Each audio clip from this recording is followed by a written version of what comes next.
ถึงเวลาเกิดภัยสงครามหรือว่าเพื่อนร่วมโลกเฮาตกทุกข์ได้ยากลำบาก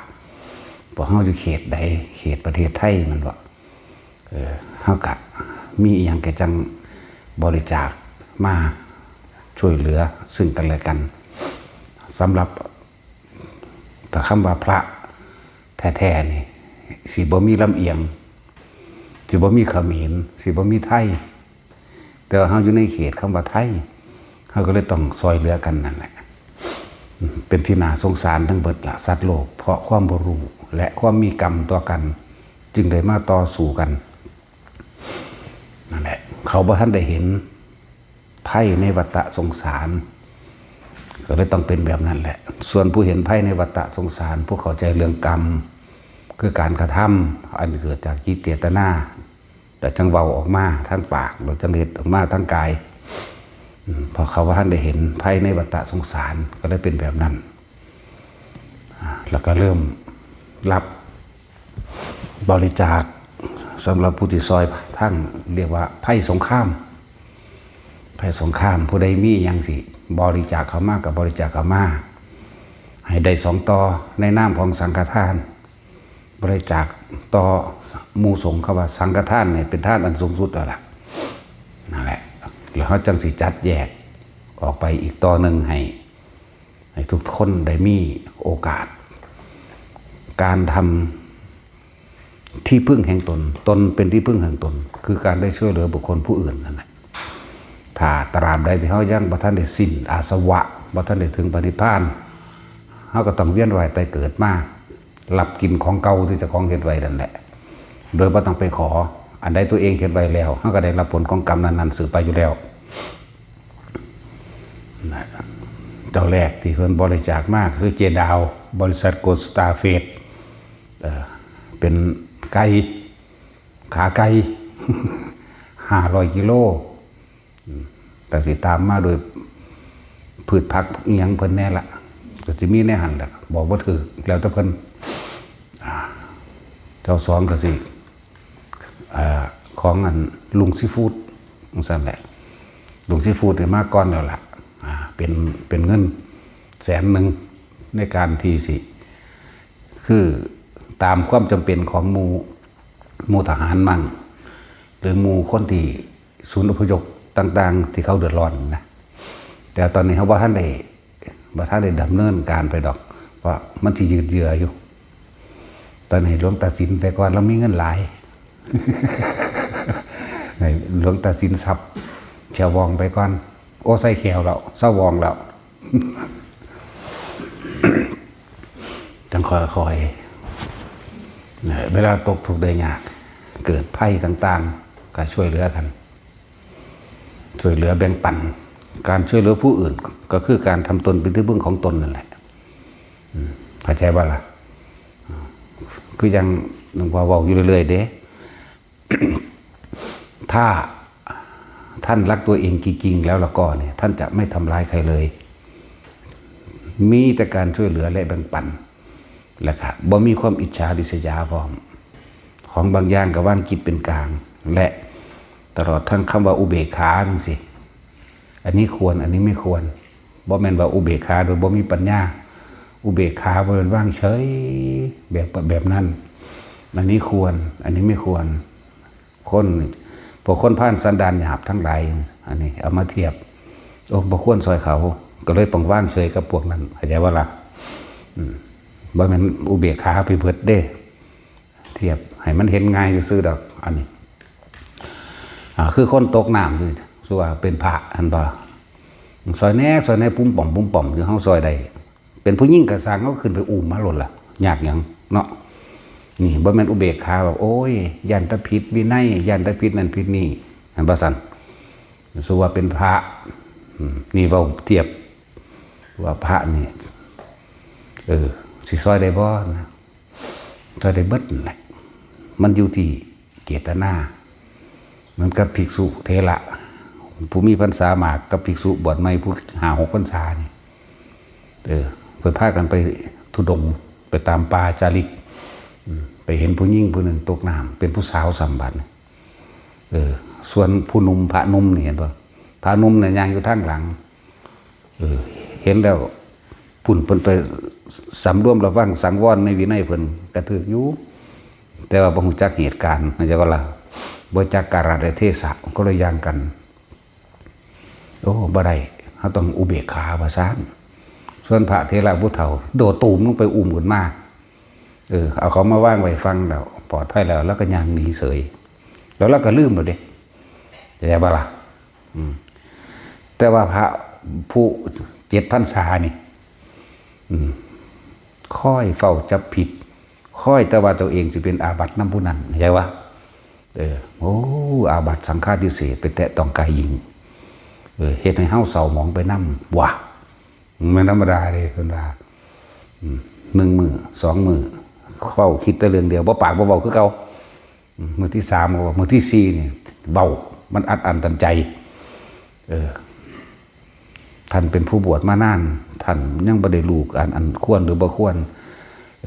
ท่านไปจับต้องกายหญิงท่านบ่รู้ว่าท่านเป็นอาบัติ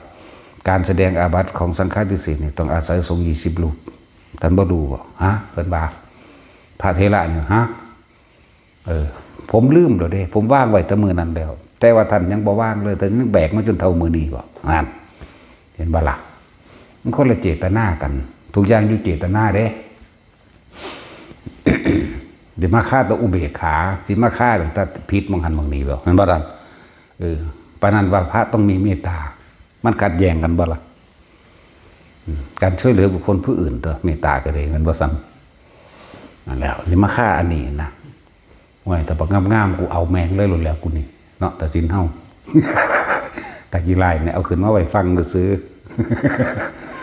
ถ้างามๆเอาเลยเราใส่เขาซื้อๆดอก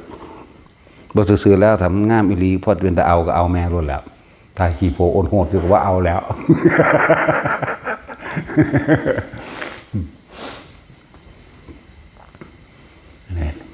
ให้ไปเทียบเอาบ่ยืนยันตัดสินว่าผิดหรือถูกขึ้นอยู่กับการตัดสินใจของบุคคลผู้นั้นเข้าใจว่าล่ะคนผู้นั้นเวลาไปประสบเหตุการณ์แบบนี้ก็เอามาเปรียบเทียบเอาตัวเนาะให้นัยยะไหมให้นัยยะเอาซื้อได้นี่ไหนพูดถึงว่า คนที่เคร่งในพระวินัยยังสั่นก็มีอยู่ก็ถือว่าดีแต่ว่าบ่งจักว่าอันใดควรอันใดบ่ควรต่างหากล่ะบ่จักคำว่าเจตนากับบ่เจตนาตัวใดเป็นกรรมกันแน่เห็นว่าสั่นจิตเจตนาความคิดที่มีอารมณ์นั่นแหละเป็นกรรมความคิดที่เจาะจงแล้วก็มีอารมณ์พร้อมจึงเรียกว่ากรรมได้เกิดขึ้นแล้วเพราะว่ามีอารมณ์คือคิดเอาง่ายๆนี่เขาบ่ได้ไปตีเขาดอกแต่ว่าอาทิตย์ที่แล้วได้เคยผิดเถียงกันมาแน่แม่นบ่บัดนี้มื้อนี้มาเนี่ยนอนคิดอยู่อีหามใครกูตบปากมันซะนั่นกรรมสำเร็จแล้วเข้าใจบ่นี่สำเร็จทั้งใจแล้วนั่นแหละส่วนพระเพิ่นโดดลงไปซอยผู้ยิ่งตกน้ำขึ้นมาไว้ฟังเราเพิ่นหนีล่ะเพิ่นลืมล่ะเพราะเพิ่นอยู่กับตัวเองเพิ่นบ่ได้อยู่กับผู้อื่นฟังดีๆเด้อส่วนภิกษุ7 พรรษานี่อยู่กับผู้อื่นบ่ได้อยู่กับตัวเองเอาง่ายๆเพิ่นอยู่กับลมหายใจเพิ่นอยู่กับความรู้สึกในกายพระเถระนั่นเพิ่นลืมแล้วเด้เนี่ยอันผู้ยิ่งที่เพิ่นอุ้มขึ้นมาเนี่ยส่วนพระหนุ่มยังตำหนิเพิ่นอยู่ตลอดเห็นบ่แบกอยู่ทั้ง4ขึ้นบ่นั่นแหละเพิ่นอธิบายให้ฟังว่าจังไคแน่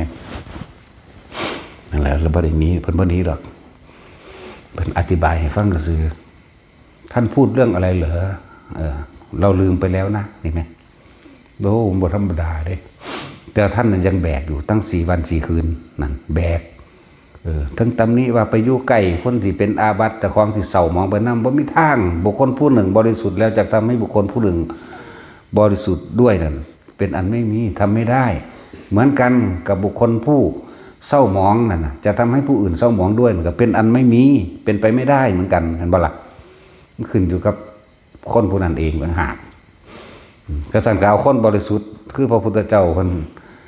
เพียงให้เฮาบริสุทธิ์นำก็ได้ตัวถ้ามันเฮ็ดได้นะเห็นบ่ล่ะบัดนี้ผู้นี้เศร้าหมองผู้นี้เศร้าหมองมีความแค้นมีความอาฆาตเก็บกด เราจะเอาความแค้นอาฆาตเก็บกดความบ่ดีนี่ไปยัดให้ผู้อื่นได้อยู่บ่ก็บ่ได้นั่นแหละนี่เว้าเรื่องจิตเจตนาเลยเด้เว้าเรื่องจิตเลยเด้นี่ผู้ใดเห็นจิตเห็นได้ทันความผิดเจ้าของก็จบละนี่พูดถึงว่าให้นัยยะแต่ละคนเด้อเบื่อฆ่าตะผิดระเบียบเนาะไม่ใช่เว้าเรื่องผิดระเบียบอันกฎหมายโลกกับกฎหมายธรรมกับไอ้พระวินัยนี่มันห่างไกลกันกระดอเด้อะไรคือเขาเอากฎหมายโลกมาควบคุมกฎพระวินัยคนละอย่างกันเลยข้อให้ตัดสินหาจะผิดเนาะนั่นแหละต่างกันอยู่พูดถึงว่าสำหรับคนที่ต้องการที่จะช่วยตัวเองด้วยวิธีการช่วยเหลือผู้อื่นนั่นแหละใครอยากทำที่พึ่งของตนก็ต้องคือการได้ช่วยเหลือบุคคลผู้อื่นนั่นแหละที่พึ่งของตนแท้ๆอันหนึ่งคนเฮามันบ่อยู่ผู้เดียวเลยดอกเนาะแต่เกิดมาก็ยังอาศัยพ่อแม่เป็นผู้เลี้ยงมาไหมมันบ่ล่ะจึงใหญ่ได้นั่นแหละ พระผู้ใดอยากมันร่วมบริจาคสังฆทานโดยเขามาสู่สถานถ้ำพุทธครุการามโดยหลวงพ่อมนพอันนี้เป็นตัวแทนรับแทนมูสงกรับทั้งเบิดทั้งสงในลอยองค์นี้แหละบริจาคได้รวมมาได้นะมีอย่างสิเอามาก็เอามาโหลดกับของใส่จำเป็นทั้งหลายนี่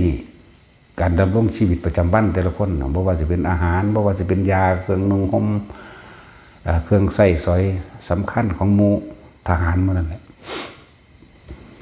ที่เห็นคอเขามากกับมีอย่างยากันยุ่งเนาะยากันยุ่งถุงเท้ายากันยุ่งถุงเท้าแป้งเนาะขนาดมันหนาวแล้วมันก็หามบาดอยู่เด้ทหารกันเลยเนาะ ต้องมาบ่ค่อยได้อาบน้ำบ่ได้อาบน้ำเด็กพวกนี้มันได้ลบได้ลี่อยู่หั่นแล้วถ้าน้ำหนาวก็หนาวได้บัดนี้เสียงระเบิดตูมตามมาก็เหื่อสัตว์ออกได้คนมันบ่ธรรมดาเด้มันย่านตายอยู่เด้แต่ว่าเขาก็ต้องสู้เป็นธรรมดาเป็นเรื่องของกรรม นั่นแหละเรื่องของกรรมผู้อยากร่วมบริจาคผ่านสำนักสงฆ์นี่กับรวมบริจาคมากก็จะเป็นอาหารยารักษาโรคเครื่องที่อยู่อาศัยและเครื่องอำนวยความสะดวกสบายหลายอย่างเครื่องป้องกันผดพื้นขั้นป้องกันสังขัง เนาะแต่จินแล้วเป็นประจำอยู่แล้วแต่ พวกนี้แต่เขาคุจักหน้าพวกนี้นะก็แล้วแต่ตามกำลังตัวเองคำว่าเล็กๆน้อยๆบ่มีเด้สำหรับคนที่ช่วยเหลือแบ่งปันให้ท่านเล็กน้อยบ่มีเพราะว่ามันใหญ่มันบริสุทธิ์มันกว้างที่ใจของเขาเองโอ้5 บาทหน่อยโพดบ่เฮ็ดดอกบ่แม่นจากหนึ่งจึงจะถึง100เด้แต่คำว่า100นี่ขาดอยู่บาทหนึ่งเขาก็บ่เอิ้น100เด้เขาเอิ้น99เนาะ จาก1ก็เป็น100จาก100ก็เป็นล้านไปเองนั่นแหละผู้เพิ่นนั้นมาก่อนหมู่แล้วเจ้าแรกเลยคือบริษัทคุณลุงซีฟู้ดขายอาหารทะเลทั่วโลกนั่นแหละผู้สองกับเจดาวซึ่งกับเพิ่นก็เป็นหลักทางอาหารในเฮาอยู่นี่มาตลอดนั่นแหละเป็นหลักสังฆทานในบัดนี้บริษัทโกลด์สตาร์เฟสตอนนี้ก็ว่ายังนิ้วหักบ่หรือนิ้วบ่ดีอาหารเป็นพิษยังก็ว่าไปแหละเนาะพวกประสาทมันอยากไปเด้มันเศร้ายากเลยเป็นนั่นเป็นนี่เป็นนั่นเป็นนี่พวกประสาทเนาะ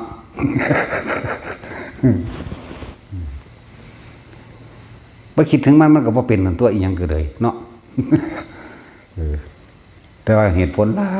หลายบอกกับพวกประสาทนี่พวกนั่นแหละโอ้ดาวเฒ่าแก่บริษัทใหญ่ๆอยู่เด่นเนาะเฒ่าแก่ประสาท ค สำหรับผู้ต้องการรวมบริจาคก็รวมมากแต่ของพร้อมแล้วเขาจึงไปหรอกมันก็เบิ่งตามเหตุมองได้นักหรือมองได้จำเป็นเรื่องใดซึ่งชุดแรกเขาก็ไปอยู่แล้วเป็นบ่ล่ะไปเบิดทุกจังหวัดเอารถพุทธสะแก้วไหลยาวมาจนหาดสุรินทร์ศรีสะเกษทุกค่ายเลยนะแต่เฮาบ่ได้มีความลำเอียงหรอกแต่ว่าเฮาอยู่ในขอบเขตประเทศที่จริงเขาอยากซอยเบิดนั่นแหละทหารที่เขาไปรบเขาตายอันนี้คือพิเศษเขากับพยายามซอยเหลืออยู่ทั้งในเขาเองนั่นแหละทหารบอกว่าประเทศใดก็ช่างทั่วโลกนี่เขาเอ่นว่ามีอาญาแผ่นดินมีอาญาแผ่นดินพวกนี้สิถูกกันไว้บ่ให้ตกนรกหรอกนะ ทหารพวกนี้ตายแล้วบอกให้เข้าใจง่ายๆอาจจะเป็นลุกขะเทวดาปุมมะเทวดาหรือถ้าเป็นสูงขึ้นไปอีกแน่ก็อาจจะเป็นเทวดาสัญจาตุมเป็นยักษ์เป็นผู้มีจิตใจแก้วกล้าและกล้าหาญเขาว่ายักษ์หรือว่ามันไปกินคนเด้พวกใจพวกนี้มีความโหดอยู่ในหันอยู่แต่ว่าโหดดี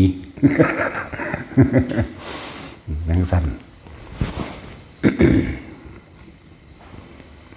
ถ้าทำโดยหน้าที่นี่เลื่อนว่าอาญาเป็นดินที่เป็นตัวกันไว้ทหารที่ตายในสนามรบนะบ่ตกนรกมันสิมีอาญาเป็นดินแต่ว่านี่สิตกหรือว่าตกเมื่อสมมติเอาบ่สมมติแมงดาวอีหลีรถ ขึ้นไปสู่ยมโลกพระเจ้ายมนายนรบาลสอบถามถ้ามีความโกรธทุกว่าผู้นี้ตายแล้วมีความโกรธหรืออาฆาตแค้นมันถึงไปเด้แต่ว่าพวกนี้บ่มีความโกรธทำโดยหน้าที่ทำโดยหน้าที่เขาก็สิถามความดีอันอื่นประกอบปุ๊บเป็นตาให้ไปสวรรค์สนั่นก็ไปเด้แต่ว่ายังห่วงประเทศอยู่เรามาเป็นลุกขะเทวดาภูมิเทวดาเขาว่าง่ายๆคือพระสยามเทวทิราชจังซี่นะเข้าใจว่าล่ะนั่นแหละบอกง่ายๆพวกนี้ยังห่วงประเทศยังห่วงพ่อแม่ลูกเมียจังซี่นะยังห่วงนั่นห่วงนี้ก็มาเป็นพวกนี้แหละแต่ส่วนมากจากไปจาตุมอันแรกจะมีฤทธิ์มีเดชหลายเติบอยู่แต่ว่าปกปักรักษาเนี่ย จริงๆเขาก็แพ้ให้เบิดนั่นแหละซอยเบิดนี่ว่าเรื่องลึกลับภายในเนี่ยเพราะว่าสิทหารทุกทั่วโลกคือเขาได้เสียสละปกป้องผู้อื่นเป็นปรมัตถทานอย่างหนึ่งเห็นบ่แม่นธรรมดาเด้เขาเสียสละชีวิตตัวเองเพื่อให้ผู้อื่นได้อยู่ดีมีสุขถ้าเขาเต็มใจแบบนี้ดิ่งดีแต่ว่าถ้าเขาบ่ได้เต็มใจแบบนี้แต่ว่าโดยหน้าที่นั่นบ่ล่ะโดยหน้าที่โดยกฎหมายบังคับโดยระเบียบของประเทศนั้นๆเขาก็ยังถูกกันไว้คือเขาแต่ถ้าว่าเฮาสิเสียสละปกป้องให้ประชาชนทุกหมู่เราอยู่ดีมีสุขเถิดด้วยชีวิตของเฮาเองพวกนี้สิเป็นปรมัตถทานในชีวิตไปได้ไกลพวกนี้ถ้าผู้ใดว่างจิตนี่ไปเป็นการทำเพื่อบุคคลผู้อื่นดีบ่ดีไปดูสิทธิ์พุ่นแล้วเข้าใจป่ะล่ะนั่นแหละ บ่ว่าทหารฝั่งใดก็คือเพื่อนเกิดแก่เก็บตายเป็นทุกข์ด้วยกันทั้งหมดทั้งสิ้นเขาบ่ได้ลำเอียงว่าไผเป็นไผเด้เบิ่งกับเบิ่งไปอยู่หั่นแหละเพราะสัตว์ทั้งหลายแล้วนี่เกิดมาเพราะความไม่รู้ซอยเบิดส่วนเขาสิรับการช่วยเหลือหรือคำแนะนำให้เป็นไปตามทางบ่นั้นก็เป็นเรื่องของเขาอย่างหนึ่งคือคนเดียวนี้แหละแนะแล้วบ่เฮ็ดก็เป็นเรื่องของท่านนั่นบ่ซั่นผู้ใดเฮ็ดผู้นั้นก็ได้รู้ได้ตามประสบการณ์ของตนเองเป็นความรู้จริงของผู้นั้นก็ธรรมดาล่ะมันเป็นเรื่องสงครามด้วยเนี่ยเขาก็เว้าเรื่องสงครามนำแน่จักหน่อยนั่นแหละที่จริงก็อยากซอยทั้งสองฝ่ายนั่นแหละเพราะว่าเฮาบ่มีฝ่าย เฮาอยู่กลางเบิดพุ่นฮอดรัสเซียฮอดยูเครนฮอดอิสราเอลฮอดฮามาสเบิดนั่นแหละซอยเหลือสัตว์โลกเรียกว่าสัตว์โลก เฮาเป็นเพื่อนทุกข์เกิดแก่เก็บตายด้วยกันทั้งหมดทั้งสิ้นเด้เมื่อบริยูข่างไผ่ลำเอียงกับไผ่นี่สำหรับเรื่องลึกลับแน่เห็นแบบนั้น ผู้อื่นเขาเฮ็ดอยู่เฮ็ดแต่ทุกคนที่อยู่โดยแคล้วคลาดปลอดภัยเพราะว่าของจักรู้ว่านั่นคือกุศลกรรมเป็นบุญกุศลกรรมที่ตัวเองเฮ็ดมาเด้พวกเฮาบ่ฮู้หรอกว่าเฮาคือมาอยู่จังซี่ได้ปลอดภัยแบบนี้ได้แม้นสิมีภัยมันได้ก็สร้างแล้วสิมีบุญญาฤทธิ์นี่บุญนี่เกิดเป็นความสำเร็จเฮ็ดให้เฮาแคล้วคลาดปลอดภัยได้แม้นเขาสิรบกันก็มีเหตุให้เฮาหนีมาอยู่จังซี่คือว่าคนที่อยู่หม่องรบคักๆนี่บุญสินำพามาให้อยู่หม่องปลอดภัยเองแต่ก็บ่ฮู้โตเด้แยกว่าฉะนั้นเฮาต้องเฮ็ดอีหยังที่มันเป็นบุญเป็นกุศลไว้ให้เจ้าของแบบนี้แหละบุญนั่นแหละสิคอยปกป้องคุ้มครองเฮาเองเพิ่นถือว่าบุญเป็นที่พึ่งของสรรพสัตว์บาปเป็นที่ทำลายสรรพสัตว์เพื่อไม่ให้ถึงบุญนั่นแหละเฮ็ดไปโลดมีผลอยู่ในนี่มันเป็นเรื่องที่ละเอียดลึกซึ้งถ้าเฮาได้ฟังได้ศึกษาด้วยตนเองจากพระไตรปิฎกมั่งจากครูบาอาจารย์ผู้เพิ่นเอาของจริงออกมาเว้าธรรมะลึกซึ้งธรรมะจริงๆจากทั้งภาคปฏิบัติทั้งภาคปริยัติมาร่วมกันมาอธิบายฟังพวกเฮาสิเข้าใจพวกเฮาสิเข้าใจลึกซึ้งเองแล้วพวกเฮาก็สิค่อยๆฝึกหัดปฏิบัติตนเอง เหมือนกับคำว่าของพ่อบอกว่าตนเป็นที่พึ่งของตนคือการได้ช่วยเหลือบุคคลผู้อื่นให้พ้นจากทุกข์นั่นแหละคือการทำตนเป็นที่พึ่งของตน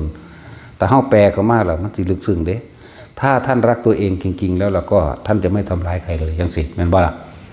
พอผลของการไปทำลายเบียดเบียนผู้อื่นตัวเองจังว่ากังวลอยู่แล้วแม่นบ่เฮาไปรักของเขามันแม่นสิได้มาตัวเองก็กังวลย่านเขารู้คือเก่านั่นแหละคือการทำร้ายตัวเองเราไปทำร้ายเฮาไปฆ่าคนเฮาไปตีคนไว้มองหันมองนี้ไว้บัดนี้บ่กล้าไปมองหันได้บ่ย่านเขาจับได้ย่านเขารู้แน่ก็เลยบอกว่าการทำร้ายผู้อื่นนั่นแหละคือการทำร้ายตัวเองการช่วยเหลือผู้อื่นก็คือการช่วยเหลือตัวเองเหมือนว่าสันตัวการนินทาผู้อื่นก็คือการเอาพุ่มความชั่วร้ายในตัวของเองออกประจานเด้อยากว่าคนที่นินทาบุคคลผู้อื่นนั่นแหละเพราะสิ่งที่เขามีสิ่งที่เขาเป็นเขาก็กำลังเอาออกไปเผยแผ่ผู้อื่นฟังแต่เฮาอันพิจารณาโดยดีๆโดยแยบคายในเด้อผู้ใดเป็นแนวใดก็สิคิดว่าผู้อื่นเป็นแนวนั้นเว้าด้วยอารมณ์เด้เห็นบ่เบหน้าเบตายุ่มปากยิงแขวหยักคิ้วหยักไหลแสดงอาการฟึดๆฟัดๆนั่นแหละคือคนผู้นั้นเป็นเองเด้คนผู้กำลังเว้าพื้นคนนินทาผู้อื่นเลยเอาสิ่งตัวเองเป็นลิ้นออกมาเว้าอยากบ่จังซั่นแหละนั่นแหละการนินทาผู้อื่นก็คือการเอาสิ่งที่ตัวเองเป็นนั่นแหละออกมาคุยเนี่ยฟังให้มันดีเอาไปพิจารณาให้มันแยบคายเด้แต่ว่าเจ้าของบ่รู้ตัวเด้โอ้ยมันคือหยังนี่เนาะแนวบ่เคยเห็นแนวบ่เคยหูยินก็สร้างกูสิยกตัวอย่างเหตุผลมาอ้างได้เบิดเป็นเรื่องต่างประเทศบ่เคยเห็นจักเทื่อก็สร้างกับภาษามารถมายกอ้างว่าคนผู้นั้นเป็นแบบนั้นเป็นด้วยอารมณ์เลยถึงจิตถึงใจขนาดถึงอารมณ์ขนาดนั่นแหละตอนนั้นเขากำลังประจานตัวเองเด้เดี๋ยวใครมีสิ่งใดใครเก็บสิ่งใดเอาไว้เขาก็จะแสดงสิ่งนั้นออกมาเข้าใจป่ะล่ะแล้วจิตแสดงออกมานั่นแหละพุ่มจิตพุ่มธรรมพุ่มรู้หรืออารมณ์ของเขาเป็นแบบนั้นเขาสะสมโดยสัญญาของเขาสะสมโดยอารมณ์ของเขาเวทนาของเขาวิญญาณของเขาเห็นบ่เวทนาสัญญาสังขารวิญญาณที่เขาสะสมเอาไว้นี่เต็มไปเลยจิตแปลจิตมันก็รู้มันก็สั่งสมของมันอยู่แล้วเวลาแสดงออกมาเปี้ยงออกมาโอ้ยธรรมดาบ่พวกเขาเคยเป็นบ่ล้านเปอร์เซ็นต์แต่ว่าบ่รู้ตัวเวลาเขาเว้าพื้นคนนะเขาเป็นจังซั่นจังซี่ยกตัวอย่างเหตุผลต่างๆมาอ้างคือหยังไงเด้อยากให้คนเชื่อเจ้าของแล้วก็เพื่อสิทำลายผู้นั้นเข้าใจบ่ล่ะนั่นแหละแต่เฮาบ่คาดคิดได้ว่าเฮากำลังทำลายตัวเองหรือเวลาใดก็ช่างที่เราโกรธเกลียด หวังทำลายบุคคลผู้อื่นนี่ให้ผลเสียหายชีวิตและทรัพย์สินเวลานั้นเรากำลังทำร้ายตัวเองอย่างคาดไม่ถึงมันเป็นการสร้างสมอารมณ์บดีอกุศลเข้าเต็มที่เลยเนี่ยบดีนั่นแหละอกุศลก็เลยแล้วพอสูญหายได้สิบอกให้เหมือนกันกับเฮ้าเอากระบอกไม้ไผ่มาตัดเราหยอดเงินลงมันก็อยู่ทั้งไตอยู่แล้วหยอดอันนึงทับเหมือนว่ามันก็ฆ่าอยู่ในหันคือเก่าได้ทางสั้นแหละเพราะว่ากรรมมันสำเร็จที่จิตใจแล้วอารมณ์แล้วจิตเจตนานั่นแหละชื่อว่าตัวกรรมการคิดนี่จะต้องปรุงแต่งมโนภาพนึกพร้อมเด้ปรุงแต่งเนาะมโนภาพนึกไปเกิดวิญญาณรับรู้ความรู้สึกที่บ่พอใจก็เลยเอาความบ่พอใจเจ้าของได้ออกเข้าใจป่ะล่ะแต่อาศัยเหตุของความบ่พอใจกับผู้นั้นอีนั่นบักนั่นเรื่องนั้นนั่นแหละกรรมจึงสำเร็จคือเฮาอัดดินลงไปในกระบอกไม้ไผ่แหละลงไปแล้วก็อัดแน่นไว้บ่สูญหายไปไหนเด้นั่นแหละดูซุปเตอร์บอเวลาเฮาบอกพื้นคนเนาะมันอารมณ์มันอย่างนี้เด้ถึงพริกถึงขิงเนาะเพราะว่ามันแสดงออกมาจากตัวเองมันตัวเองเป็นเองด้วยตอนนั้นเนี่ยส่วนผู้ถือเบาถึงเนี่ยเสยกินก๋วยเตี๋ยวฟังเพลงนั่นสั่นแล้วนั่นแหละมีคำว่าใจเป็นไงใจเป็นประธานทุกสิ่งทุกอย่างสำเร็จได้โดยใจสำเร็จโดยทั้งบุญกุศลกับสำเร็จโดยใจสำเร็จด้วยบาปอกุศลกับสำเร็จโดยใจคือการคิดนึกปรุงแต่งให้มันเป็นไปนั่นแหละก็เกิดอารมณ์ความรู้สึกพอใจหรือบ่พอใจเกิดขึ้นนั่นแหละพบเกิดแบบนั้นจังว่าเขาเอาตัว เน้นๆเนื้อหัวมันหลดแต่เวลาเขาคิดถึงบุคคลที่รักเขาก็จะปรุงแต่งภาพสัญญามันก็ขึ้นรูปร่างหน้าตาเขาก็ขึ้นบ่มันอยู่ในความจำเขานี่แหละโอ้ยไปอยู่จังใดเนาะห่วงเขาได้บ่นี่นั่นอารมณ์เกิดแล้วเห็นบ่ห่วงเขาแล้วพบเกิดแล้วเด้นั่นเวลาเขาผู้เขาสร้างก็คือกันก็อยู่ในความจำเขานี่แหละเนาะภาพขึ้นปรุงแต่งไปทั้งจากปาดข้อมันจากบิดโตมันขาดเคืองจังซี่อารมณ์เฮาเกิดนั่นละพบเกิดเป็นเฮ็ดจังใดเฮาสิเฮ็ดบ่ให้มันพบเกิดได้อะไรเพิ่นถึงมีการฝึกให้พวกเฮาอยู่กับลมหายใจคิดถึงตัวเองตามประสบการณ์จริงในชีวิตจริงของเจ้าของเด้อเรื่องเวลาเฮาโกรธเกลียดเครียดแค้นไผก็สร้างรูปร่างหน้าตาพวกนั้นสิขึ้นมาในคือความจำเฮาแหละเรื่องราวอดีตของเฮาเองนั่นบ่เฮาสิปรุงแต่งไปนั่นแหละพวกเจ้ากำลังเกิดอยากว่าล่ะบ่แม่นตายแล้วจังไปพวกเจ้าสร้างภพสร้างอนาคตตัวเองไว้ตอนที่ยังมีชีวิตอยู่นี่แหละนี่เด้เรื่องธรรมะเป็นเรื่องแบบนี้เด้แต่สิไปเกิดทั้งชั่วทั้งเลวจิตใจเจ้าไปในทางที่อกุศลคิดบ่ดีอยากทำลายผู้นั้นผู้นี้อยากได้นั้นอยากนี้โดยวิธีการลักเอาโลภโกรธหลงในตัวเองโดยบ่รู้ตัวนั่นแหละหลงความดียึดดีติดดีแต่ว่าจะไปสวรรค์จะเป็นนั่นเป็นนี่โดยทั้งดีอย่างสิพวกเราก็คิดนึกปรุงแต่งจะเป็นด้วยกันเหมือนกันเลยทั้งเลวก็คิดเหมือนทั้งเลวก็คิดจิตมโนวิญญาณเหมือนกันจิตคือผู้รู้อยู่แล้วในสร้างสมต่างๆหรือสัญญาต่างๆก็ร่วมอยู่ในจิตมโนคือคิดนึกปรุงแต่งวิญญาณคือความรู้สึกพอใจอะไรบ่พอใจนั่นพบเกิดอันนี้ก็เหมือนกันมันอ่านพวกนี้สังสมแต่ความดีบัดนี้อยากสร้างวัดเด้จากถวายผ้าเด้นี่เฮาก็คิดกับพระที่เฮาเคารพนับถือหลวงปู่หลวงตาองค์นั้นองค์นี้นี่เฮาก็คิดถึงเพิ่นไว้เห็นบ่บัดนี้เฮาก็จะเอานั่นอันนี้ไปเอาผ้านั่นนะเอาบาตรนี่นะเอาอันนั้นนี่นะคิดไปบัดนี้2คนนี่ตายบัดนี้คนผู้นี้คิดดีตายไปสวรรค์คิดดีนี่ตายไปสวรรค์คิดเลวตายไปนรกนี่เว้าเรื่องจิตเลยเด้นี่เว้าเรื่องสาเหตุแห่งความเกิดทั้งหลายเลยนั่นแหละก็คืออวิชชาที่เฮาบ่รู้นั่นแหละคนไปเกิดนรกหรือว่าคนสัตว์ทั้งหลายที่เวียนว่ายตายเกิดบ่ได้ว่าแต่นรก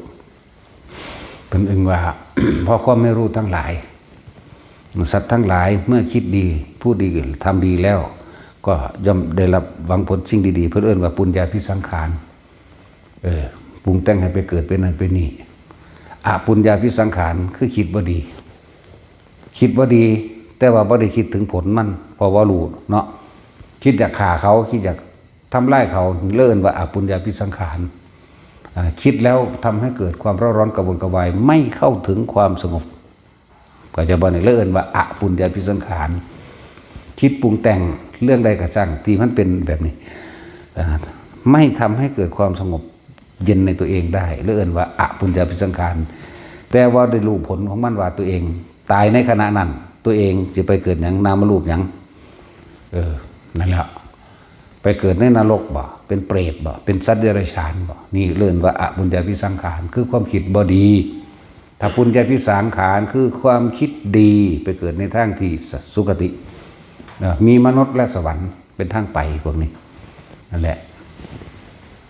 สังขารจึงเป็นปัจจัยเมื่อเกิดวิญญาณในบริษัทเนี่ยปุญญาพิสังขารอปุญญาพิสังขารเนยชาพิสังขารนี่เนยชานี่เพิ่นแปลไว้หน้าเดียวความเข้าใจผิดคิดว่าเข้าใจบ่นี่ความเข้าใจผิดคิดว่าเนี่ยอันนี้เฮาแปลเองส่วนเพิ่นแปลเข้าใจว่าเนี่ยไปเกิดที่อรูปภพแล้วเป็นที่สุดแห่งทุกข์คือนิพพานนี่เพิ่นแปลไว้หน้าเดียวเฮาสิแปลไว้คลุมไว้เลยแปลคลุมให้ปุญญาพิสังขารอปุญญาพิสังขารเนยชาพิสังขารสำหรับหลวงพ่ออันนี้แปลโดยเฉพาะตัวเองนี่ความเข้าใจผิดคิดว่าถ้าเราทำบุญทำดีอย่างนี้อย่างนี้เราจะได้ไปสู่สุคติก็เข้าใจถูกอยู่ว่าไปสุคติโลกสวรรค์แต่ว่าอปุญญาพิสังขารความเข้าใจผิดคิดว่าถ้าเราทำลายบุคคลผู้นี้ได้แล้วเราจะได้ดีเราจะมีอำนาจเราจะมียศถาบรรดาศักดิ์เป็นผู้มีอิทธิฤทธิ์หรือว่าเป็นผู้มีอิทธิพลในการบังคับพูดได้แต่คนคิดอย่างนี้บริรู้ได้ว่าเองในขณะจิตคิดแต่อารมณ์นั้นเกิดขึ้นตายแล้วลงสู่นรกเขาบ่ฮู้จักผลสรุปเข้าใจบ่ล่ะนั่นแหละเลิ่นว่าความเข้าใจผิดคิดว่าแต่ละอันละอย่างเพิ่นให้นัยยะมากแปลอย่างละ20นัยยะเด้บ่แม่นแค่นัยยะเดียวอยากบ่ล่ะ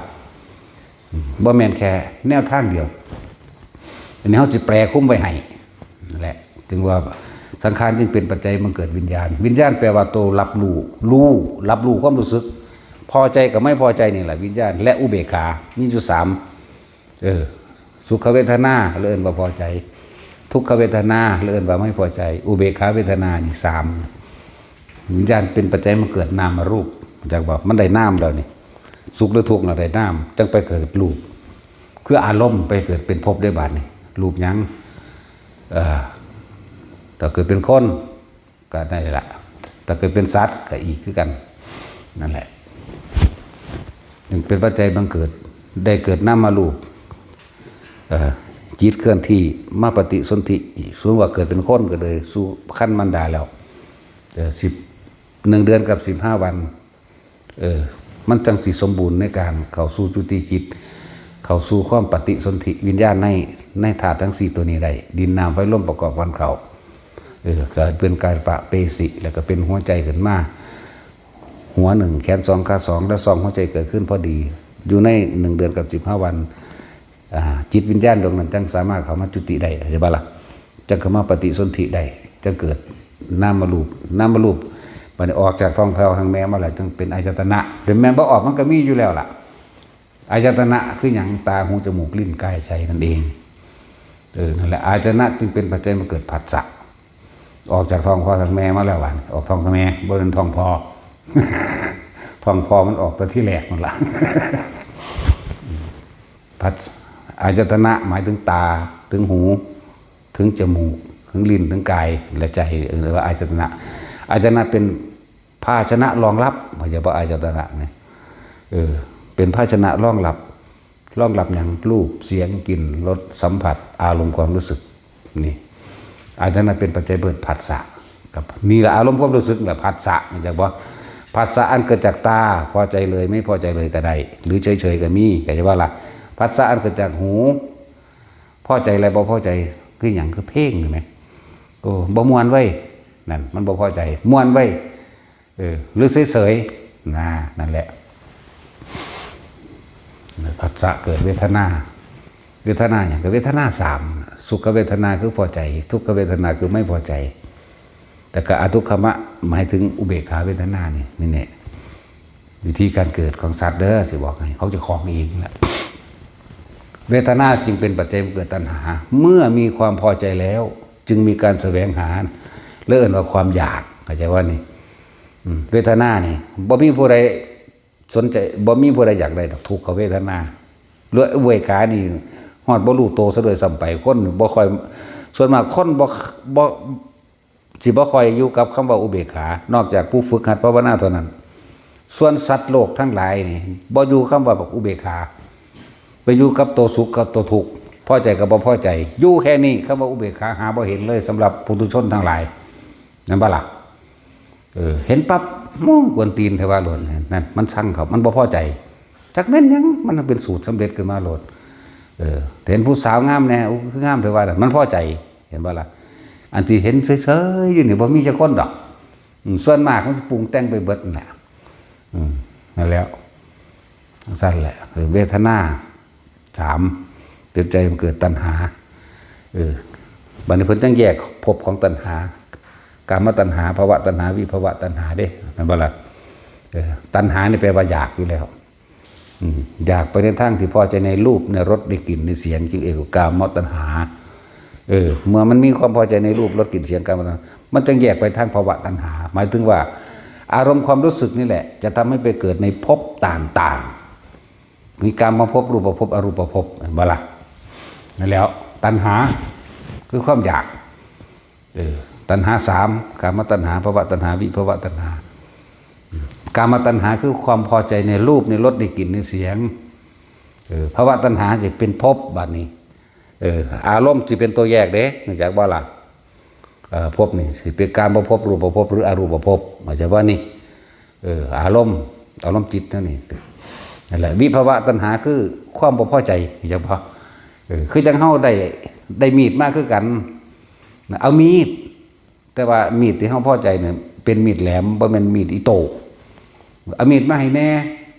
เดี๋ยวเข้าใจบัดนี้เขาไปเอามีดอิโต้มาให้บ่แม่นนี่เห็นมีดคือกันเด้ล่ะเนาะนั่นแหละแยกแบบนั้นนั่นแหละปัญจังว่าเป็นปัจจัยมันเกิดภพบ่แม่นเดี๋ยวเอาตัวนี้ก่อนเอากามตัณหาลืมแล้วนี่เป็นปัจจัยให้มันเกิดเวทนาเป็นปัจจัยให้เกิดตัณหาตัณหาเป็นปัจจัยให้เกิดอุปทานเนาะอุปทาน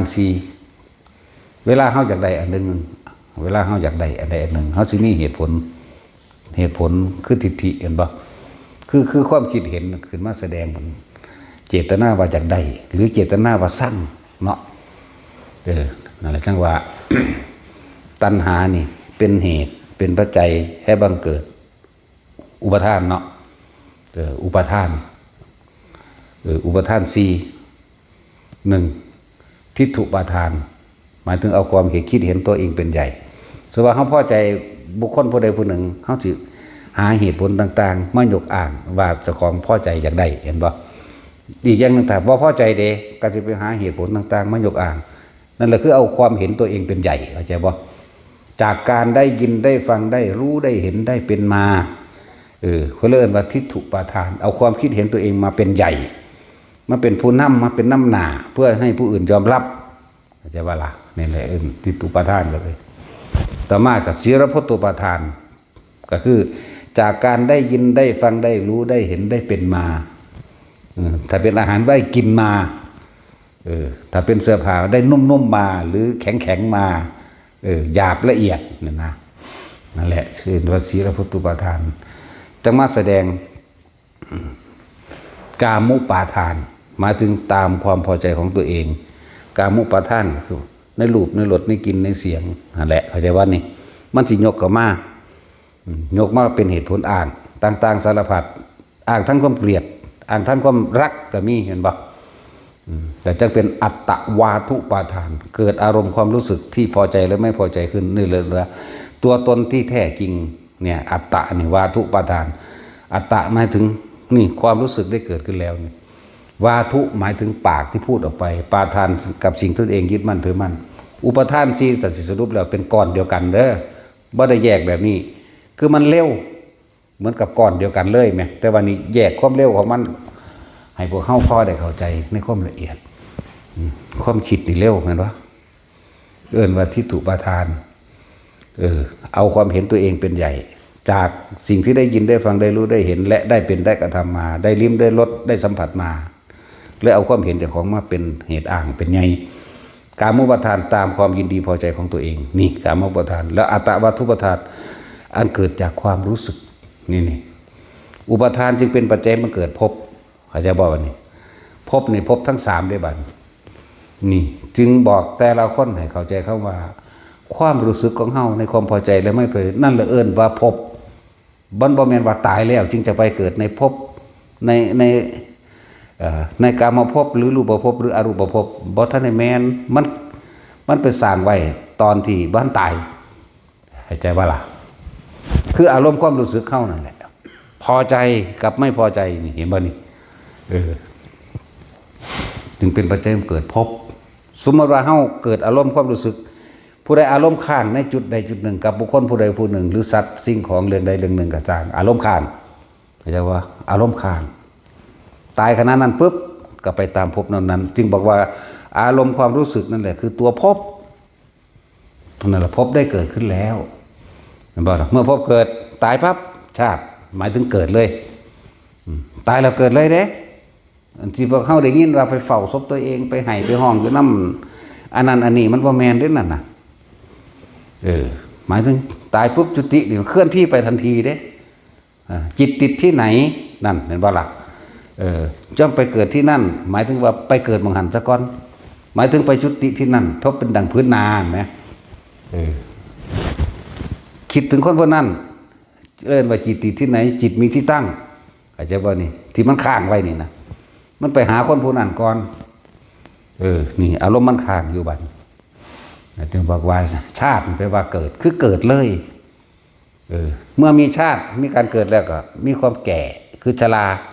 ชาติชรามรณะเนี่ยแล้วก็เกิดแก่เก็บตายเวียนว่ายอยู่เพราะสำนีหนึ่งไหมเกิดชาติชรามรณะเนี่ยโศกปริมีแต่เกิดแก่เจ็บแล้วมีแต่ความทุกข์โศกเท่านั้นหนึ่งเด้โศกปริเทวนาทุกขโทมนัสสุปยามีแต่ความขับแค้นอับอั้นตันใจเวียนว่ายตายเกิดเฉพาะนี่คือเหตุเกิดของหมู่สัตว์ทั้งหลายอย่างว่าล่ะนั่นแหละนี่คือวิธีการเกิดของสัตว์พวกเขานี่แหละสัตว์อย่างว่าล่ะได้เขียนได้เวลาเขาด่าไอ้สัตว์ คือเขาได้เป็นหลายอย่างอยู่เด้คำว่าสัตว์งัวกับสัตว์ควายกับสัตว์หมูหมากะไก่เป็ดกับสัตว์คนกับสัตว์เทวดากับสัตว์อินพรหมกับสัตว์เด้อเลือกเอาพวกเกี่ยวกับเป็นสัตว์หยัง ถ้าว่าไอ้เหี้ยมันยังเป็นชนิดเดียวหนึ่งอันนั้นโอ้จำกัดสิทธิเสรีกูแท้รถเนาะว่าแต่พี่ไอ้เหี้ยยังสิเป็นชนิดเดียวที่ต้องไปเป็นแต่เหี้ยอย่างเดียวหากินแต่ขีนขากเนานั่นแหละนี่แหละว่าวิธีการเกิดของสัตว์ทั้งหลายก็คือความคิดไม่ใช่ว่านี่เมื่อเฮารู้แล้วอวิชชายะตะเววะอาเสสะวิราคะนิโรธาสังขารนิโรโธวิญญาณนิโรธาวิญญาณนิโรธรูปนิโรโธรูปนิโรธอะไรไปจับจุดมันเลยเมื่อใดที่เรารู้เท่าทันความคิดเหนียวแต่ก่อนเฮามารู้อวิชชาปัจจยาสังขารสังขารปัจจยาวิญญาณังวิญญาณปัจจยานามรูปังนั่นบ่เนี่ยเฮาบ่รู้เฮาก็เลยคิดไปต่างๆนานาเห็นตัวของเวียนว่ายตายเกิดบาดนี้เฮาอาศัยปัญญาของพระผู้มีพระภาคเจ้าปัญญาของพระพุทธเจ้าที่เพิ่นได้ไปรู้ไปเห็นมาแล้วมาทำให้เกิดความรู้บัดจึงเรียกว่านี่หนทางของผู้รู้เรียกว่าพุทธศาสนาทางนี้เป็นทางของผู้รู้ตามความเป็นจริงว่าวิธีการเกิดของสัตว์ทั้งหลายกับอวิชชาปัจจยสังขารวิธีการสัตว์เมื่อมีความเกิดก็ต้องมีความไม่เกิดเหตุจังใดสัตว์ทั้งหลายอาศัยการเกิดเพราะการคิดนึกปรุงแต่งแสวงหาในความอยากได้อยากดีอยากมีอยากเป็นคนที่จะพ้นออกจากความเป็นสัตว์พ้นออกจากตัณหาพ้นออกจากความอยากพ้นออกจากความเป็นความมีความเป็นก็ต้องหยุดคิดเรื่องว่าอวิชชายตเววะอเสสะวิราคะนิโรโธเมื่อหยุดคิดปรุงแต่งดีก็บ่คิดไปไล่ก็บ่คิดไปเฮาก็ดับ เรื่องอื่นว่าอวิชชายเตวะตะเววะนี่อเสสะวิราคะนี่เห็นบ่นี่วิราคะวินี่เฮาฮู้แล้วเฮาทันแล้วในโทษของราคะทั้งหลายจึงเรียกว่าวิปัสสนานั่นแหละคำว่าวิราคะนี่จักว่ารู้แจ้งเห็นจริงตามความเป็นจริงแล้วว่าสัตว์ทั้งหลายเวียนว่ายตายเกิดเพราะการคิดนึกในความอยากได้อยากดีอยากมีอยากเป็นแต่นี่รู้แล้วกูบ่คิดกูบ่ตามมึงก็แล้วกันหน้ากูบ่เป็นธาตุแห่งราคะต่อไปอีกเรียกว่าวิราคะราคะก็คืออย่างความยินดีพอใจในรูปในรสในกลิ่นในเสียงวิราคะแล้วก็สังขาระนิโรโธสังขารแปลว่าอย่างความคิดนิโรโธแปลว่าหยุดแปลว่าดับเหมือนจากบาบาดนี่หยุดคิดปรุงแต่งในสิ่งทั้งหลายทั้งปวงที่ตาเห็นรูปหูได้ยินจมูกได้กลิ่นเห็นบ่ล่ะวิราคะบ่ล่ะนั่นแหละตาหูจมูกลิ้นกายใจรูปรสกลิ่นเสียงถ้าเฮาไม่คิดปรุงแต่งในสิ่งที่รู้ที่เห็นที่ได้ยินได้ฟังมาที่ได้ดมกลิ่นมาเมื่อนี่แหละจากว่าล่ะมันก็เกิดบ่ได้เด้ล่ะเพราะอย่างเฮาบ่คิดเรื่องอยากเอามาเป็นเจ้าของเฮาบ่คิดเรื่องโอ้อยากได้ได้อีนี่คืองามแท้เนาะเฮาบ่คิดอยากได้เฮาบ่คิดอยากเป็นอีกหมดความอยากได้อยากเป็นเพราะว่าเฮาเห็นตามความเป็นจริงแล้วว่านี่วิราคะจักบ่เห็นตามความจริงแล้วว่าสิ่งใดสิ่งหนึ่งทั้งหลายเรานี่หาความจริงลั่งอย่างยืนบ่ได้บ่ว่าบุคคลนั้นสัตว์นั้นสิ่งของนั้นดินฟ้าอากาศทุกอย่างบ่มีหยังสิจีลั่งอย่างยืนเลยมีแต่ความเกิดขึ้นเป็นธรรมดามีความแตกดับเป็นธรรมดาถ้าเฮาคิดนึกอยู่จังซี่ทำไม่มากทำไม่บ่อยทำไม่ชินในการพิจารณาให้ตามความเป็นจริงมาได้มันก็คอยวิราคะเองตัวมันก็เบื่อหน่ายคอยกับกำนัดจากรูปจากรสจากกลิ่นจากเสียงเบิดความอยากนั่นแหละเพิ่นจึงมีวิธีฝึกหัดให้พวกเฮานั่นน่ะให้เขาเห็นจิตหรือเขาว่าจิตในจิตก็ว่าผู้ใดเข้าใจหลักจิตแล้วผู้นั้นได้แล้วถึงหลักธรรมผู้ใดเข้าสู่การปฏิบัติธรรมตามความเป็นจริงแล้วผู้นั้นก็เห็นโลกตามความจริงว่าบ่ควรกับไปยึดมั่นถือมั่นคำว่าอยู่เหนือโลกหรือว่าคำว่าโลกุตระนั่นแหละมันก็เกิดขึ้นกับผู้บุคคลถึงหูท่านแล้วเห็นบุคคลสัตว์สิ่งของก็ธรรมดาบ่มีความคิดปรุงแต่งในความอยากใดอยากดีอยากมีเป็นอย่าว่าล่ะจังซั่นแล้วบ่มีความคิดเฮ็ดจังได๋มันสิหยุดคิดได้บัดนี้เพิ่นก็เลยให้พวกเฮานะตามธรรมดาแล้วพวกเฮานี่แต่ละคนนี่คือเกิดมาเนี่ยเกาะอยู่กับความอยากได้อยากดีอยากมีอยากเป็นอยากได้หยังอยากได้คนนั้นอยากได้รถนี่สิ่งของเห็นบ่อยากได้หน้าอยากได้แบบนั้นแบบนี้นี่เห็นบ่ความคิดของเฮาสิไปเกาะไปตกไปข้างนั่นแหละจิตมีที่ตั้งเนี่ยบ่มันก็ไปตั้งอยู่นำผู้สาวผู้บ่าวว่าพวกได้ลูกได้ผัวไปแล้ว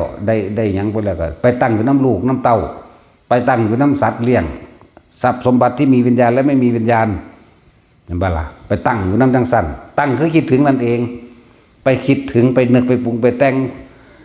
คนคิดถึงง่วงคือถึงควายอันเป็นสัตว์เลี้ยงของตะของนั่นแหละเอิ้นว่าพวกทรัพย์สมบัติที่มีวิญญาณสะวิญญาณกับทรัพย์สมบัติที่มีวิญญาณหมาปลาอันใดก็ง่วงควายมานี่แหละนั่นแหละเอิ้นว่าทรัพย์สมบัติที่มีบัดนี้อวิญญาณกับทรัพย์คือทรัพย์สมบัติที่ไม่มีวิญญาณมีบ้านมีรถมีทองมีเงินคนส่วนมากสิไปอยู่กับสิ่งเหล่านี้เห็นบ่ล่ะปรุงแต่งไปเด้บาดนี้วิธีที่สิหยุดความคิดนึกปรุงแต่งที่พระเจ้าสอนเฮาสติปัฏฐาน4สติแปลว่าคิดถึงคิดฮอดนึกถึงระลึกถึงกายเวทนาจิตนี่ย่นเข้ามาอีกสติปัฏฐาน4กายเวทนาจิตธรรมเพิ่นเลยเอาลมหายใจนั่นแหละคือกายในกายอันหนึ่งให้เฮาคิดถึงหยังคิดถึงลมหายใจเข้าออกเมื่อเฮาอยู่กับลมหายใจเข้าออกแล้วเฮาจะเห็นความรู้สึกของเฮาเองเอิ้นว่าเห็นเวทนาคำว่าเห็นคือรู้สึกเอานั่งสมาธิเนี่ยโอ้ยปวดขานั่นมันอยู่ในตัวเองเดียวเข้าใจบ่นี่นั่นขณะนั้นยังเป็นเวทนานอกอยู่ฟังให้มันชัดเจนเมื่อเฮาอยู่กับลมหายใจรู้ลมเข้ารู้ลมออกความรู้สึกอยู่กับลมเข้าลมออก บ่ต้องตามลมเด้ออันนี้เอาหลัดสั่นเข้ามาอีกเอาลมสั่นๆม้วนๆอยู่แค่ในโพรงจมูกเขานี่แหละม้วนๆในแค่โพรงจมูกแล้วก็คำว่าสมาธิก็บ่แม่นว่าหลับตาได้ทั้งหลับตาและลืมตาแล้วก็ยืนเดินนั่งนอนกับเมื่อจิตตั้งมั่นอยู่ในกายแล้วเรียกว่าสมาธิทั้งหมดเข้าใจบ่ล่ะนั่นแหละถ้าเฮาหรือว่าเอาเป็นธรรมดาการฝึกใหม่เฮาก็ต้องมีการนั่งเป็นธรรมดาเพราะเฮาบ่ทันหูจักขังคือเฮานั่งฟังธรรมนี่แหละย่างฟังก็ได้เด้ทำงานฟังก็ได้เนาะตัดสินแล้วกรีดยางฟังเด้ตั้งแต่บางคนก็ขับรถฟังก็ได้เด้ล่ะแม่นว่าล่ะซั่นแหละแต่ว่าเขามาฝึกใหม่เขาก็เลยต้องมีแบบอยากติดรูปแบบมันตอนนั้นแหละถ้าเข้าใจดีแล้วการทำกิจกรรมรวมกันจังสี่มันก็ต้องเป็นแบบนี้เป็นระเบียบแบบนี้ธรรมดาเนาะเอาบัดนี้สิหันเข้ามาว่าถ้ารู้สึกอยู่กับลมหายใจเข้าออกเอาแค่ว่านี่เด้อลมม้วนๆข้างในนี่นะจักจกเข้าไปในโพรงหูดังพวกเจ้าใดเด้จากว่านี่สูบลมเข้านี่ให้มันมาสุดแค่ปลายคิ้วเฮานี่จากว่าปลายคิ้วทั้งสองนี่ระหว่างกลางคิ้วเฮานี่สูดจับเอาแค่นี้ทำความรู้สึกอยู่สุดตรงนี้อย่าไปตามลมเข้าท้องเข้าใจป่ะมันหลายความคิดมัน7 ฐานมัน8 ฐานมัน9 ฐานมันเว้าไปนั่นแหละแต่เฮาหลัดสั่นเอาใหญ่แล้วเรียนหลัดเรียนกศนเอา นั่นแหละเอาลมเข้ามาสุดแค่นี้เมื่อเฮานั่งอยู่นี่เฮาสิรู้สึกโตได้บัดนี้คำว่าเวทนาโอ้ปวดขาเห็นว่านี่เอิ้นเวทนานอกอยู่เด้คำว่าปวดขาโอ้ยยังได้สิเศร้าได้ขาสั่นตึกๆอยู่คิดอยู่นั่นแหละเนาะนี่แบบนี้เฮาก็ยังอยู่ในความรู้สึกโตอยู่เข้าใจว่าล่ะแต่ว่าเวทนาในคือหยังเวทนาในเวทนาหมายถึงว่าพอใจกับไม่พอใจเด้อในบ่ซั่นสุขเวทนาหรือทุกขเวทนานี่เมื่อเฮานั่งปวดขานี่โอ้ยอยู่คือมันบ่พอใจได้ที่มันปวดเนาะนั่นเลยเอิ้นว่านั่นคือเอิ้นว่าเวทนาในแต่ว่าเฮาสิเฮ็ดให้มันเป็นอุเบกขาเวทนาให้ได้เฮ็ดแบบใดคือการทรงฌานเจริญฌานโดยอานาปานสติที่แนะนำอยู่ดีว่าเฮาสิสร้างกรรมฐานมาหนึ่งหรือฐานที่ตั้งให้จิตเพื่อให้จิตตั้งมั่นตั้งตรงไหนบัดนี้สิเป็นอุเบกขาเวทนาคนสิอยู่สองอย่างเท่านั้นส่วนมากพอใจหมายถึงสุขเวทนากับบุคคลที่รักสัตว์สิ่งของเนาะไม่พอใจกับบุคคลที่เกลียดและสัตว์สิ่งของเข้าใจบ่นี่บัดนี้อุเบกขาเวทนาคือหยังก็เลยต้องอาศัยลมหายใจเข้าออกสำหรับคนที่ฝึกไปแล้วความรู้สึกอันเป็นอุเบกขาเวทนาเนี่ยคนที่บ่รู้จักแต่บ่ฝึกก็เลยเอานิ่มๆน้องๆไว้กลางหน้าผากนี่เองความรู้สึกของอุเบกขาเวทนาเป็นแบบนี้มันยังเป็นความรู้สึกอยู่เป็นความรู้สึกเฉยๆเพราะว่ามันบ่คิดบ่นึกไปหาบุคคลสัตว์สิ่งของกันบ่มันคิดมันนึกถึงเฉพาะลมหายใจเอาอันนี้บัดนี้อาการปิตินี่เลยเกิดปิตินั่นแหละเป็นตัวยืนยันรับประกันว่าเป็นผู้ทรงฌานเจริญฌานและอุเบกขาเวทนาได้เกิดขึ้นกับกายถ้าเฮาโมโหหัวใจก็เต้นแห้งเป็นห้อนให้กายเนาะเป็นจักแสดงออกฟึดๆฟัดๆเนาะแต่เฮาโมโหนี่คือทุกขเวทนาแม่นบ่สุขเวทนายิ้มแย้มแจ่มใสอยากเว้าเรื่องนั้นลื่นเรื่องบันเทิงในกิเลสแต่ของนั่นแหละเข้าใจบ่ล่ะแต่อุเบกขาเวทนาพวกเจ้ามีความรู้สึกจังใดถามตัวเองนี่แหละหลวงพ่อจังพยายามที่จะสอนให้คนมาอยู่กับความรู้สึกตัวเองเลิ่นว่าเวทนาในเวทนาก็คืออุเบกขาเวทนาเพราะจิตไม่คิดไม่นึกถึงบุคคลสัตว์สิ่งของความรู้สึกที่พอใจและพอใจจึงเกิดขึ้นไม่ได้มันจึงเป็นอุเบกขาเวทนาจึงเอามาไว้นี่บัดนี้เมื่อทุกคนฝึกแบบนี้เป็นแล้วยืนก็เป็นนั่งก็เป็นเดินก็เป็นนอนก็เป็นยืนเดินนั่งนอนจนชินชำนาญแล้วเดี๋ยวต่อไปมันสิเป็นปีติสุขเอกคตาเป็นชั้นที่2เป็นเอาเองฟังไปดีๆแล้วเป็นเอาเองเพราะว่าอย่างเมื่อความคิดไม่แล่นไปไม่วิ่งไปไม่มีที่ตั้งก็ไปคิดถึงบุคคลสัตว์สิ่งของความรู้สึกที่เป็นอุเบกขาวึบขึ้นมาเอาเองแต่ว่าในความรู้สึกนี่ ที่มันเกิดขึ้นระหว่างกลางหน้าผากหรือกลางคิ้วของเองมันไม่ได้อยู่ที่เดิม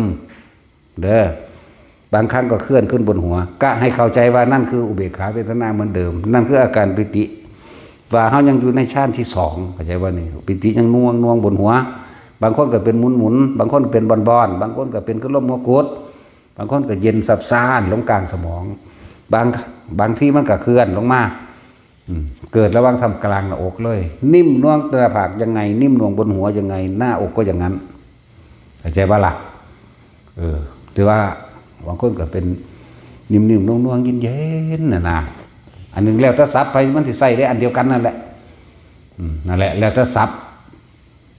วิธีสื่อสารของความรู้สึกนี่มันเป็นอย่างที่ยากเติบอยู่ได้เนาะบางคนก็ยังว่าเป็นบอนเอาบอนกับบอนเป็นขึ้นสิปลาดุกบอนบุยขึ้นมานี่อยู่นี่ขึ้นว่าบางคนก็ว่าเป็นต้นเอาต้นกับต้นมันแต่ต้นมันนี่ บางคนก็ว่าเป็นตึงนั่นแหละให้อยู่ในความรู้สึกนี่แหละในความรู้สึกนี่เป็นความรู้สึกที่เป็นอุเบกขาสำคัญนะความรู้สึกที่เป็นอุเบกขาเนี่ยมันยังไม่รักมันยังไม่เกลียดเด้จากโบราณตัวนี้จะเป็นดุจดังว่านายประตูทวารหรือยามตัวนี้สิเป็นตัวสติเฝ้าจับความคิดเดินจิตในจิตแต่เขาอยู่ในตรงนี้ได้แล้วนี่จุหัวกระซางอยู่นี่ก็ตามนะถ้าความคิดไปปุ๊บตัวนี้สิหายเข้าใจปะเข้าไปคิดหาผู้นั้นผู้นี้นะไปสร้างเขาไปหักเขานั่นนะความรู้สึกนี่หายแล้วบ่เป็นกลางแล้วเป็นบ่บันบ่เป็นอุเบกขาแล้วบ่เป็นกลางแล้วปุ่นมันไปยินดีพอใจกับบุคคลที่พอใจสัตว์นั้นสิ่งของนั้นถ้าไปหาคนบ่พอใจมันคิดความรู้สึกได้ออกทันทีนี่ก็เลยว่ามันเป็นดุจว่านายประตูทวารเป็นดุจดังย่ามเฝ้าจะจับผิดความคิดเฮาที่เกิดจากตาจากหูจากจมูกจากลิ้นจากกายของเฮาเองใช่ป่ะนี่อันเกิดจากรูปจากรสจากกลิ่นจากเสียงที่เฮากระทบสัมผัสนั่นน่ะแต่เฮาเฝ้าดึงปึ๊บขึ้นมาจมูกเหมือนเดิมนั่นแหละจึงบอกว่าเขาสิหยุดความคิดหยุดเดี๋ยวใดเอาลมหายใจนั่นแหละเป็นตัวหยุดเฝ้าคิดถึงลมหายใจตัวซ้ำมันบ่ได้คิดไปหาผู้อื่นไกลเห็นบ่ล่ะทำให้บ่อยทำให้มากทำให้ชินเดี๋ยวมันก็รู้เองดอกทำให้เป็นดุจดังญาณนั่นน่ะญาณะแปลว่ารู้บัดนี้มันสิรู้ท่านความคิดเจ้าของเองรู้ท่านเขาตัวมันก็สิเห็นลึกเข้าไปยิ่งกว่านั้นสังขารุปเปกขญาณเข้าไปเห็นความคิดปรุงแต่งแต่เราไม่ได้มีอารมณ์ไปกับสิ่งที่มันคิดความคิดคือความคิดคือแยกแยะต่างหากได้บัดนี้แต่ว่าล่ะฝึกไปซะก่อนเว้ามันสุดอยู่นี่เว้าได้เบิดนั่นแหละแต่ผู้เฮ็ดถึงที่มันถึงงงแต่เฮาเว้าดอกเพิ่นสิไปจับเอาตะหยอดมาหุ่นเนาะพวกมาฝึกใหม่ก็ไปฝึกให้จับเอาอุณาโลมให้มันถนัดซะก่อนย่างก็เป็นขับรถก็เป็นทำงานก็เป็นนั่นแหละที่มันเป็นเพราะว่ามันบ่คิดเข้าใจว่ามันเป็นน่วงเป็นนิ่มๆบนหัวบนเนื้อผากยังก็แล้วแต่บางคนถือว่าเป็นบอนบางคนว่าเป็นต้นบางครั้งปิติอื่นก็แทรกซ้อนเข้ามามีการขนลุกขนขี้ลุกขึ้นมาซ้อนก็มีบ่ต้องคิดหยังอยู่นี่อย่างเดียวก็ให้รู้แล้วนี่บอกแล้วนี่บอกคำตอบให้แล้วว่านี่คือปิติซ้อนขุตกาปิติขนพองสยองก้าวเข้าใจว่าล่ะขนลุกบางที่ก็เป็นขันนิกาปิติมันบ่เคยสงบจักเทื่อมันจุกอกร้องไห้แต่ว่าบ่แม่นร้องไห้แต่สิเว้าอย่างนึงคือจังเฮานั่นทำงานมาเบิดมื้อเบิดเว้นบ่ได้เคยพักได้เคยผ่อนมื้อนั้นได้กินน้ำเย็นๆพักผ่อนห่มเย็นๆมันเลยให้มันดีใจหลายเนาะด้วยว่าขันนิกาปิติพวกตื่นตันกันมาจุกเข้าไปในข้อในอกเจ้าของนี่เราให้นั่นน่ะภาษาโลกต้องซื้อวางซั่นแต่ว่าถ้าบ่มี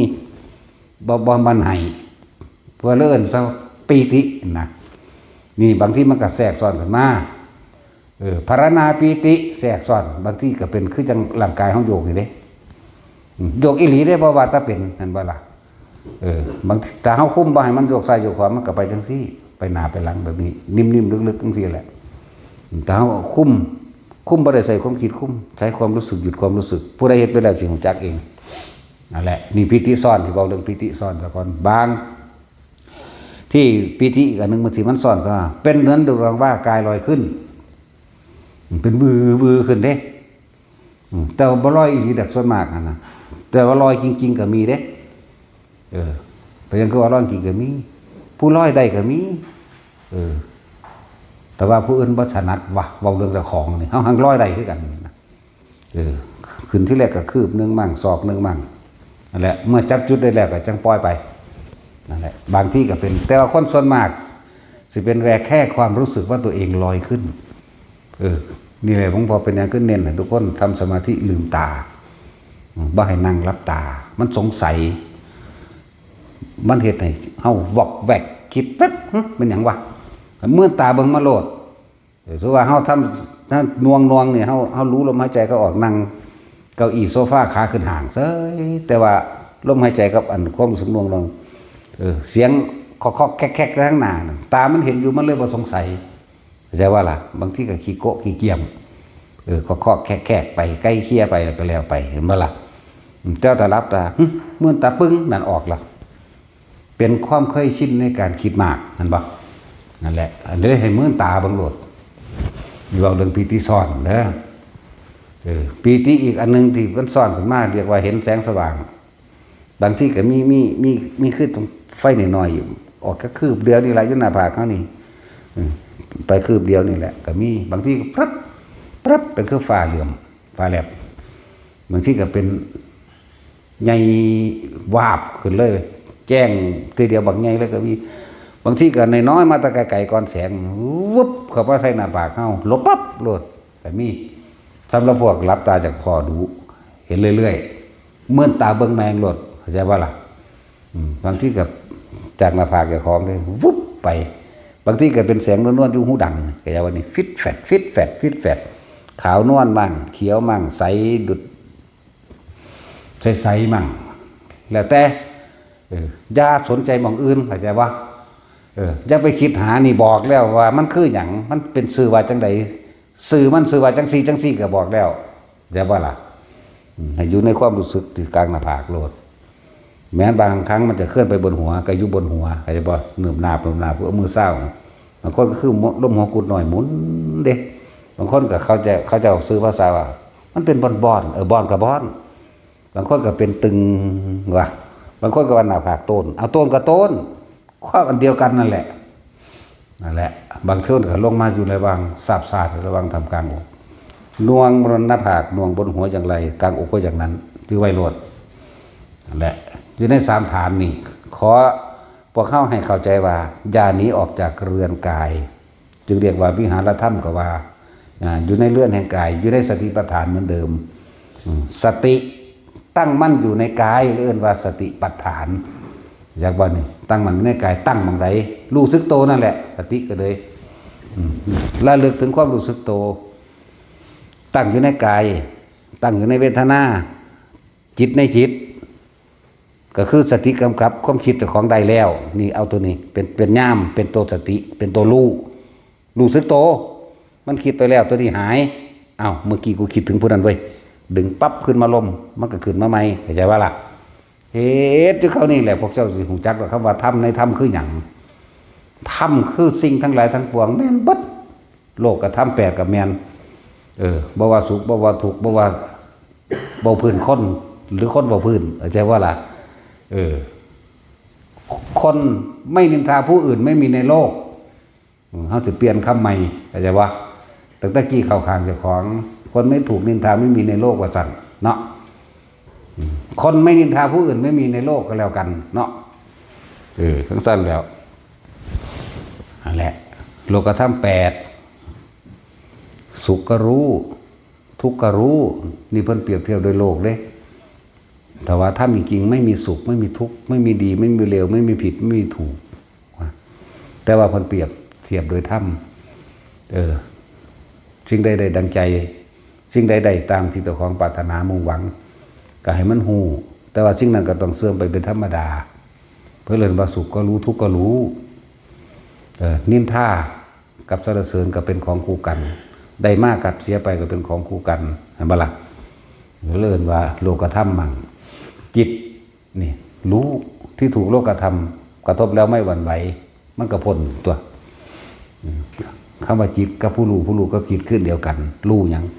รู้ว่าอินิดารู้ว่าอินิย่องบักนีดากูบักนีย่องกูรู้ซื่อๆเด้บ่ปรุงแต่งนึกต่อเข้าใจบ่นี่ความรู้สึกพอใจแล้วว่าจะเกิดบ่ได้พบกับรับทั้งตัวก็หูเท่านั้นล่ะได้อันนี้มาก็ใส่ไปบ่ได้ดีใจเสียใจอีหยังกับมันนี่ได้อันนี้มามีสิใส่ไปทั้งใดใส่ไป บ่ได้ดีใจเสียใจพอใจบ่พอใจบ่มีเด้แต่ว่าอันนี้ควรนี่บ่ควรอันนี้เป็นโทษอันนี้เป็นประโยชน์เท่านั้นนึงได้บัดนี่นั่นแหละทำในธรรมก็คือความพอใจและบ่พอใจในสิ่งทั้งหลายทั้งปวงของเฮาเองจากบัดนี้นั่นแหละคำว่าอารมณ์ยินดีพอใจนั่นพาพวกเฮาเกิดจากบัดนี้อาสาวะแปลอารมณ์ความรู้สึกที่คล้องอยู่คนนั้นมันก็คล้องอยู่กับความพอใจของของเองเห็นบ่พอใจในรูปพอใจในรสพอใจในกลิ่นพอใจในเสียงรูปรสกลิ่นเสียงเป็นเสบียงแห่งทุกข์จากว่าล่ะนั่นแหละฝึกเอาเฮ็ดไปเรื่อยๆพวกเจ้าเข้าใจดอกคำว่าทำในถ้ำคือหยังพ้นออกจากถ้ำเลยบ่มีผิดบ่มีถูกเนาะทั้งบึดนี่เลยว่าถ้ำในถ้ำเกิดแก่เจ็บตายก็เอิ้นถ้ำสิ่งใดสิ่งหนึ่งเกิดเป็นธรรมดาสิ่งก็ดับก็เอิ้นถ้ำแต่ว่าเฮาบ่เกิดบ่ดับน้ำมันเห็นไหมเนาะจังเอิ้นว่าเหนือถ้ำโอ้เว้ายอดอีกแล้วสมทาน